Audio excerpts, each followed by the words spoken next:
Hi everybody, welcome back to FRAG-MENTAL. I've recently received Exaltant le Musc Intense from Parfums Vintage. It's their interpretation of Bond No.9's Bleeker Street. I thought I'd share my thoughts with you.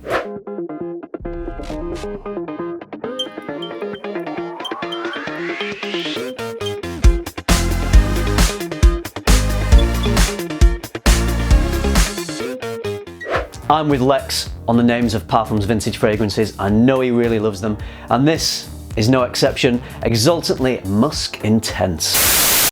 Exaltant le Musc Intense. It's like they watched my video about the stupid f***ing names and decided, let's deliberately piss Lex off. Hey man, what are you waving? Aventus. What are you waving? Paco Rabanne. What are you waving? X-Batch. What are you waving? Exaltant le Musc Intense. Exaltant le Musc Intense. Sorry, what? Can you say that in English? I hate this shit. But they give it a stupid ass f***ing name. Honest to God. I get why they're doing it. It looks fancier and all the niche f***ers give it a second look because it sounds like you need an Oxford f***ing degree in English just to pronounce the damn thing. What a beautiful name, it just rolls off the tongue, it's gorgeous. Someone asks you what you're wearing and you can say Exaltant le Musc Intense from Parfums Vintage. I mean, they're going to be seriously impressed. So Lex, yes, love it. And Parfums Vintage, just for Lex, keep these names coming because I think they're bang on. Nice work. So Exaltant le Musc Intense is the latest release from Parfums Vintage. It's their interpretation of Bond No.9's Bleeker Street. Now Bond No.9, I'll be honest with you, it's a house that I've not really explored. I've sniffed in store, I've got a vague idea of some of their scents. I really am interested to try more and explore the house, so maybe I'll pick up some samples or a discovery kit at some point. But I did, as soon as I received this and I knew it was their interpretation of Bleeker Street, I did get a sample, so I have been working off a sample of Bleeker Street, which is just here. And by the way, Bleeker Street doesn't quite have the same ring to it as Exaltant le Musc Intense. So I have been testing these two side by side, so I'm going to let you know my thoughts. First of all, let's mention some of the prominent notes in this. So to me, I get mainly blueberry and blackcurrant or cassis in the opening. There's violet leaf. We've also got some cinnamon. There's a hint of suede leather, some caramel, vanilla. There are some other notes in there, but to me, they're the main ones that I pick up from this one. So I've got Bleeker Street sprayed on this arm and Exaltant le Musc Intense sprayed on this arm. So I've been comparing them side by side, and just straight off the bat I'm going to say there's barely any difference at all. They both smell really similar. I think Parfums Vintage have done a great job in getting as close as they have to Bleeker Street. Now for the purposes of this review, I'm going to just dig a little deeper, smell a little closer, and really work out what the differences are. But these differences, bear in mind, they're not big.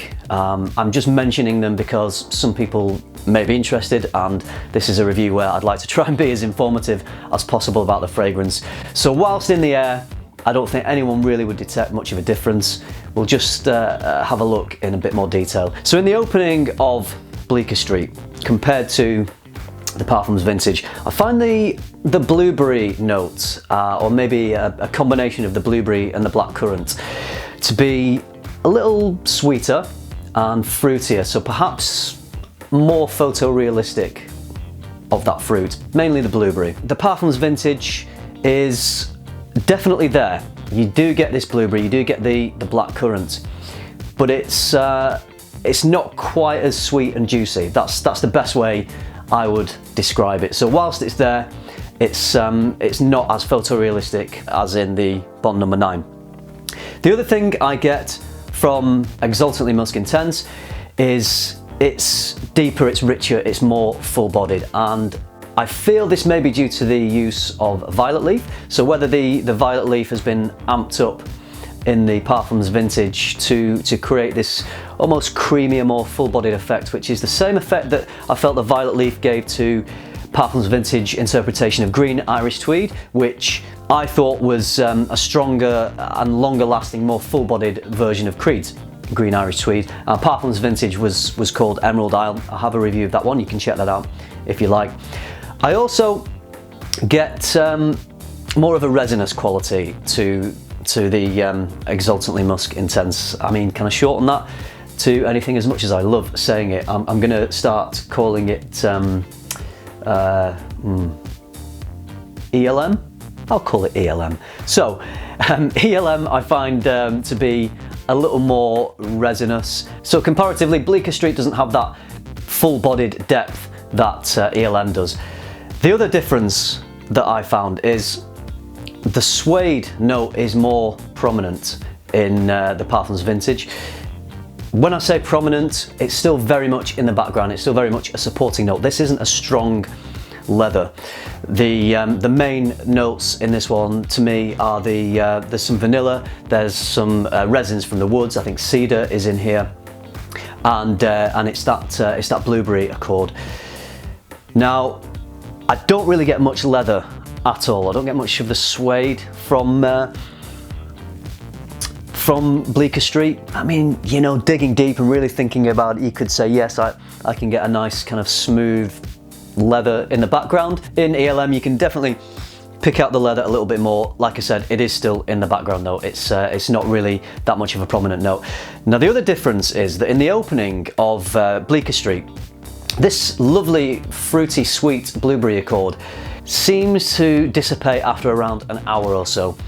And in ELM, even though it's not quite as a photorealistic blueberry accord, this accord seems to remain throughout the life of the fragrance. So I get great longevity from this. I get a good 8 to 10 hours, and this blueberry does remain for the life. So even though in the opening, I would say I do prefer the way that the blueberry is interpreted in Bleeker Street, in ELM, it does last longer. So if you enjoy that blueberry note from Bleeker Street, then you might be pleased to know that that in this one, it will last for the duration. So it's not just a top note that will die away. It seems to be woven throughout the whole of this fragrance, through the heart and the base as well. So for the whole life, you get this fruity accord. So comparing the two scents side by side, they both have their strengths and weaknesses, but Parfums Vintage is a really great interpretation of Bleeker Street. And by the way, I didn't mention earlier on in this video, but I feel like I should mention it to you. This was sent to me for review by Parfums Vintage,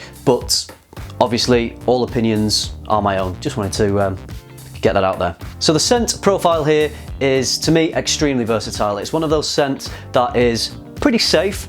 I think a lot of people tend to label safer scents as office scents or work environment scents, and I think that's just a way of saying that it's an enjoyable scent, but you're not going to offend anyone. It's not going to really project too much, and it's not going to divide people. It's not one of these divisive fragrances. So it is very much a scent that would be safe in the workplace or in an environment where you're in close contact with people. In terms of when to wear this, I think, you know, you can wear this year round. This is one of those scents, like something like maybe a Ventus, where you could wear it in the warm months and in the winter months.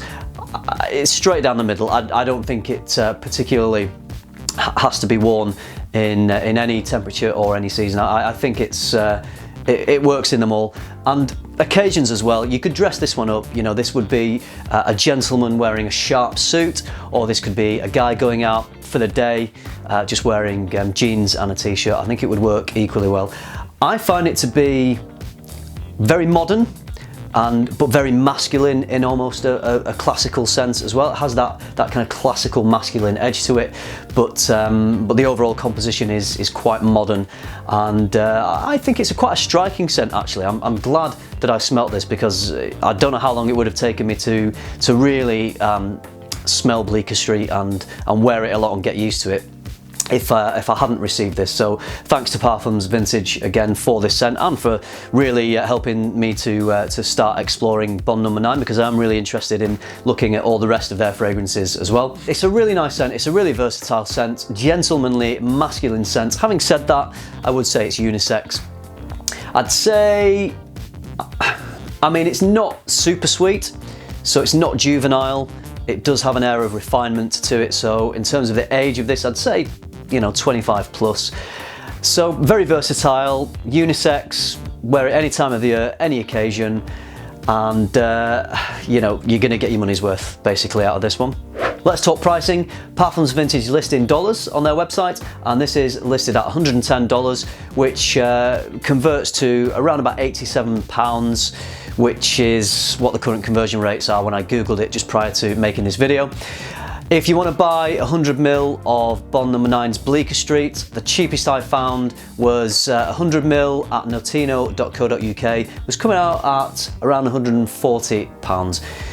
So it's not quite half the price, but you are getting the same scent profile for much cheaper. So to sum up, this is one of those scents you can grab easily, almost a dumb reach. You could wear it any time of the day, any occasion, any time of the year. The scent profile is very, very close to Bleeker Street in the air. You struggle to tell the difference. You would only really just detect slight nuances if you were really digging deep. So in the air, no one would know the difference. And I guess maybe not that many people out there, unless they're into fragrances, would maybe have discovered Bond No.9 anyway. So whether you told them you were wearing Exaltant le Musc Intense or Bond No.9's Bleeker Street, they would be none the wiser either way. So at the end of the day, if you like the scent profile of Bleeker Street and you want a cheaper version, or you want a version that retains that blueberry accord throughout the full life of the fragrance, and you want it to be a little creamier, a little thicker, a bit more full-bodied, a little more resinous, then that's where I would say Exaltant le Musc Intense differs from the original. So love the original, love this one, and as I say, it's one of those fragrances that I'll be wearing a lot because you can wear it in so many different situations. Okay, so there are my thoughts on Parfums Vintage Exaltant le Musc Intense. I love saying that. Let me know what you think of this fragrance if you've tried it. Are you familiar with Bleeker Street, and how do you think the two compare if you've tried both of them? And do you like Bleeker Street? Is Bleeker Street a nice scent? I think it's a fairly safe scent, but a really good scent. Do you agree with that? I hope you enjoyed the video. I hope you found it useful. Thanks for watching, everybody, and until next time, keep tuning into FM and keep smelling good. Definitely more noticeable. There's definitely more of a smooth suede in Parfums Vintage Elm. Elm? ELM? Exaltant le Musc Intense? ELM? Elm? Whatever we're going to call it. You know what I mean. So, God, me. Where am I going with this? Hello everybody, Lex here. Yes, I'm back with another review from Parfums Vintage, and this time we've got Exaltant le Musc Intense. I mean, what? Parfums Vintage, are you doing this to purposely annoy me? Parfums Vintage, Exaltant le Musc Intense. I mean, somebody asks you what you're wearing and you say Exaltant le Musc Intense, whatever it is. Bloody hell. Parfums Vintage, come on, sort your names out, will ya?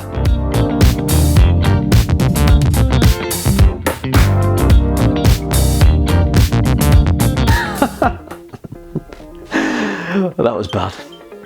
Sorry, Lex. I need to work on that.